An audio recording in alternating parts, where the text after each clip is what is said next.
Hello and welcome back to Bluebird Motorcar. Today on the ramp we've got this Ford Transit.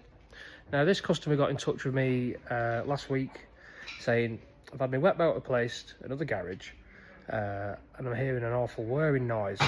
So we've had a look at that noise, identified that the alternator's failed. Now the bloke did take the van back to where he had the wet belt replaced and said, I've got a noise on the van, could you take a look? They found nothing. I mean, it might have been a little bit quieter then, I'm not too sure, but quite obvious really, because the alternator's got all like metal shavings around it. Clearly it's beginning to fail. On top of that, he's mentioned that he's got a massive oil leak and he had a lot of to-ing and fro-ing with the previous garage over the wet belt replacement. Now, let's have a look into them oil leaks. So, just gone ahead and remove the driver's side front headlight, and if we do a little zoom in, we've got an obvious oil leak on the lower side of this casing. And before, like I mentioned about the alternator, you can see here where there's like bits of metal filings that have been flinging off it. This pulley has had it, so we're going to replace the full unit. So now to the underside, so we can get an even better look at the oil leaks. The sump's clearly leaking from the front side, and you can see we've got an active leak coming from that timing cover area. So unfortunately this van's been left in quite a poor state. It's got large oil leaks, and the customer's not happy about it. We did advise the customer that obviously there will be a warranty on the van.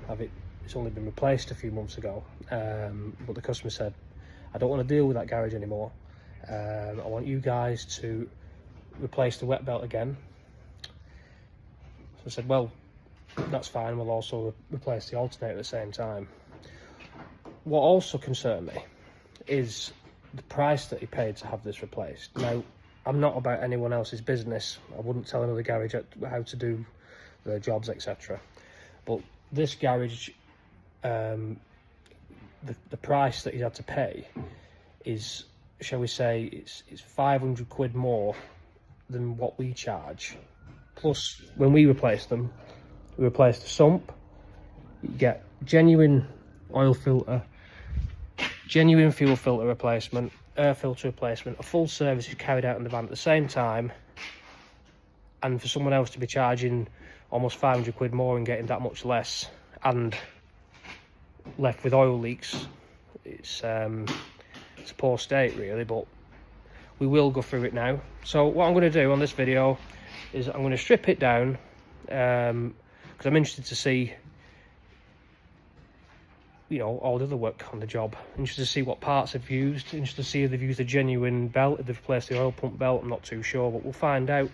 And the customer was also quite happy to have the video done. Said he watched them, he's a bit of a fan, so that's good news for me. So let's get into the job. We'll take the sump off, drain the oil, and see if there's any debris in the strainer.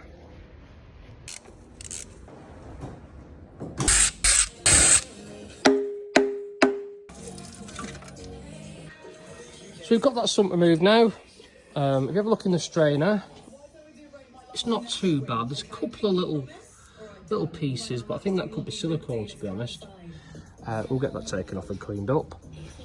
So now let's get this cover off. We'll just going to start stripping it down so we can get to that wet belt. So we've gone ahead and removed this bottom cover. You can now see the crank pulley and the side cover, which is covered in oil.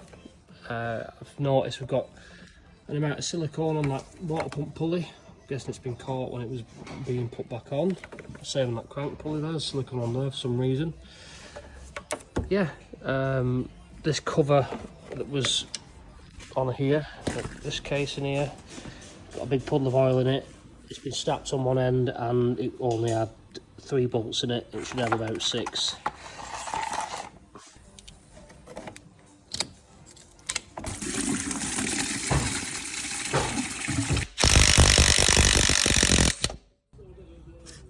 Close look at that alternator then. Can you see it's actually rubbing against the casing? Yeah, completely destroyed. We'll get this replaced. So then, we're down to the nitty gritty now.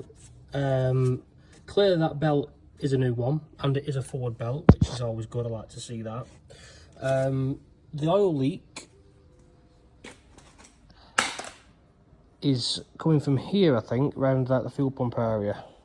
But you will notice that there's well too much sealant on here, and it almost feels even now like it's not set properly. We use the BGA sealant, which is really good for these. Alternator's been removed. We're going getting a replacement unit. That shouldn't be too far away now.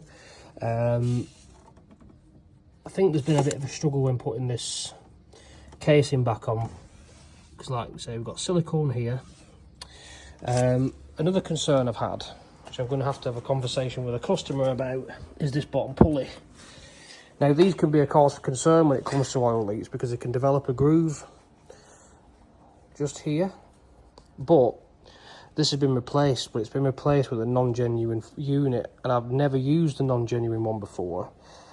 It might be a case of fit it and test it and see what it's like, but for me, I'd rather have the real deal on there, the forward part. But we'll have to have a chat with the customer about that. Let's get on with cleaning it up now, making everything look nice and fresh. There's plenty of cleans to be getting on with, so we'll get on with that now. So then we've got everything cleaned up, new water pump installed, new timing belt and tensioner. Got to make sure these surfaces are absolutely spotless. Clean them, then clean them again, then put the timing belt on, then once more on that surface. Also clean your new casing, go over that with brake cleaner. Yeah, so now we are going to put the new casing on and then seal it up. I'm going to leave that overnight. So it's now the next day. This morning I've just put the engine mount back on, along with the new alternator. So I'm kind of covered up there, but you can see it, it's all installed. Everything's looking nice and tidy. What we're going to do now is send the van up, and we're going to clean the underside of the engine where the sump meets the engine block, and put the new sump on. So we're now back under the van again. Underneath the engine, this is where the sump meets the engine block, so we've got to get this surface really nice and clean. Got to get rid of all that old gasket sealer. I'm going to replace this oil filter over down here as well. So we've gone around it a few times, we've got it looking all nice and clean. Before that sump gets put up, I probably will go over it again. I've noticed it'll focus just here. I'm guessing where they tried to prise the sump off, they've chipped the engine block. I'm going to have to try and smooth that out a little bit, but not too much. Don't try and preserve the sump on these guys, just replace them. It's just easier that way, because they always fold a little bit. All you need to do is a little tap with a dead blow hammer, pop them down, put a new one on there. Don't try and preserve them, because you end up doing damage like that. And it's generally only a matter of time, unless you seal them properly, which you can reuse them, don't get me wrong, but for the most part it's not worth it. It ain't worth it coming back. You might as well do it right the first time. So whilst I'm waiting for the sealer to arrive, I'm going to put the crank pulley on, and the auxiliary belts. So by the time everything has been glued back up, we should be near enough ready to start the van. So there we have the new sump installed. We've got a new auxiliary belts fitted as well. Whilst I was under here, put the new fuel filter on. So we're going to let that seal up now. Time to lower the van down, finish things off. The last thing that needs to be done is the air filter, and that's about it. So we've now got the van running. Everything sounds really good, especially now that alternator is not wearing away like it was before. We've sent the van up, checked for any oil leaks. We've had it running for about 15-20 minutes, and we are completely clear of oil leaks, which is great news. So what we're going to do now then, once the area is clear to get the van off the ramp, we're going to take it for a test drive, get it up to temperature, and we're going to recheck again for oil leaks. I'm certain there won't be any, because we use that BGA sealant and it's really, really good stuff. So we'll take it for a test drive now, and then hopefully, all being well, we'll contact the customer, he can pick his van back up. One more job successfully completed. Appreciate it if you watched the video all the way to the end. If you're on YouTube, subscribe, it's massively appreciated. TikTok, a follow, a like, or any comment, or any feedback on any platform is always a massive bonus for us, because we like to hear what you've got to say. Thanks again for watching. Stay tuned for the next one.